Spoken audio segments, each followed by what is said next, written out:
Have you ever wanted to just unplugged?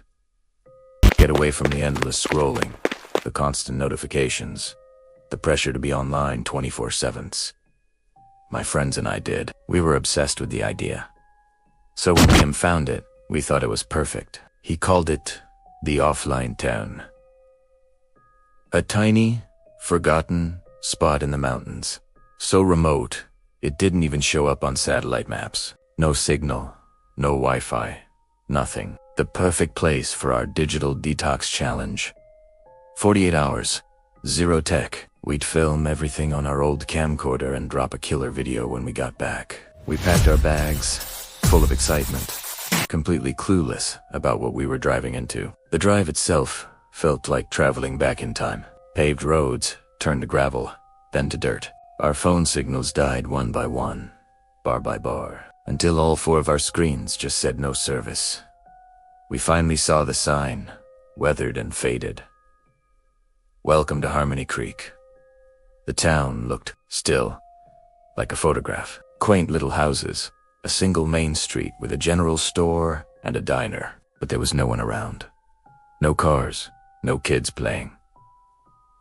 Just silence. An old man sat on a rocking chair on the porch of the general store. As we got out of the car, he looked up, smiled a slow, empty smile, and said, "It's a fine day for a new beginning, isn't it?" We just nodded awkwardly and went to check into the only inn in town. The woman at the counter had the same vacant look. She handed us a key and said, "It's a fine day for a new beginning, isn't it?"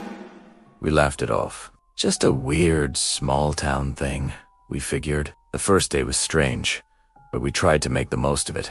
We explored the woods, skipped stones at the creek. The whole time, it felt like we were being watched, not by a person, but by the town itself.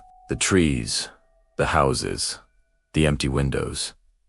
Everything felt like an eye staring at us. That night, things got weirder. Maya swore she heard someone humming outside our window, but when we looked, there was nothing. Liam's camcorder started acting up.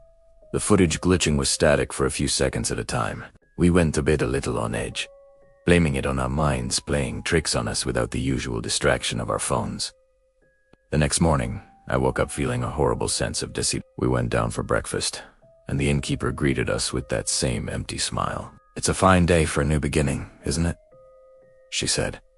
It wasn't a greeting anymore. It was a script. We rushed outside. The same old man was on the same rocking chair. He looked at us and said the exact same words. We were starting to panic. We decided to just leave. This whole challenge was a bust. We piled into the car, and I floored it, kicking up dust as we sped down the only road out. We drove for what felt like 30 minutes, the same pine trees blurring past. And then we saw it.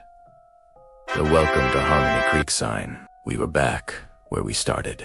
We had driven in a perfect, impossible loop. Panic turned to real terror. We tried again. And again. Every single time, the road spat us back out at the town's entrance. We were trapped. That's when Chloe screamed. She was looking at her phone. The battery should have been dead, but it was on. The screen showed her photo gallery.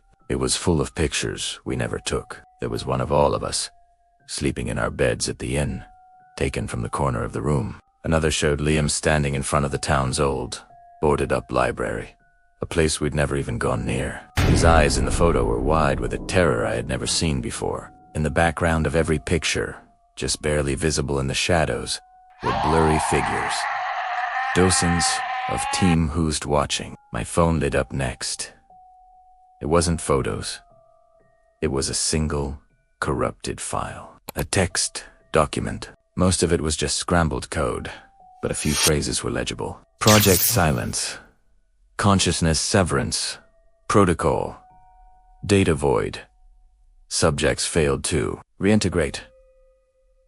It was a government report, dated almost 50 years ago. They had tried an experiment here. They wanted to see if they could completely sever a community from the growing global network, not just the internet, but the entire collective consciousness that comes with it. They wanted to create a true offline humanity, but something went wrong.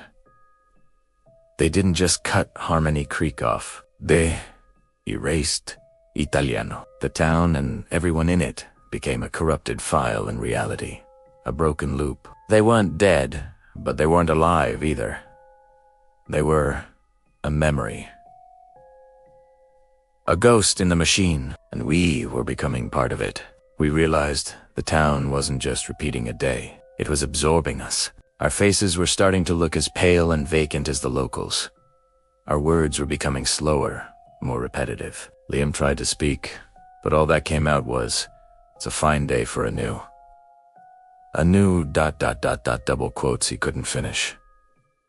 He was being over it. The townsfolk were no longer ignoring us. They started gathering on the main street, their heads all turned towards us, their expressions blank. They were waiting for us to join them, to become another part of the town's offline memory. Shirley was crying, clutching her phone. Maya was just staring into space, humming the same tune she'd heard the night before. I knew we had only moments before we were gone for good.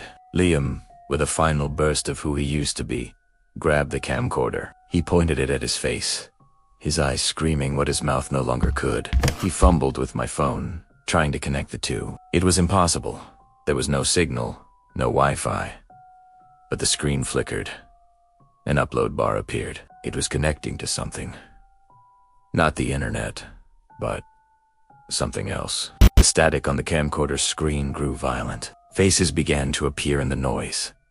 Hundreds of them. Pale, screaming faces, trapped in the digital snow. The faces of everyone who had ever stumbled into Harmony Creek. I saw our own faces begin to flicker among them. As the upload bar reached 100%, Liam's body went limp, the camcorder falling from his hand. "Etu net tues," and with a slow, empty smile, he said, "It's a fine day for a new beginning, isn't it? I don't know how I'm recording this. My voice feels like it belongs to someone else. I'm the last one left." The video Liam uploaded, I think it was a warning, a message in a bottle thrown into an ocean of data. He didn't upload it to the internet. He uploaded it to you. He pushed it through the void. A final glitch in the system. The town is quiet now. Maya and Chloe are standing with the others, their eyes as empty as the sky. Soon, I'll join them. Soon, I'll be just another face in the static. But before I go, I need you to do something for me. Look closer at your screen. Can you see them? The faces in the static. Look at your own reflection. Are you sure you're the one who's watching? Or are you the one being watched?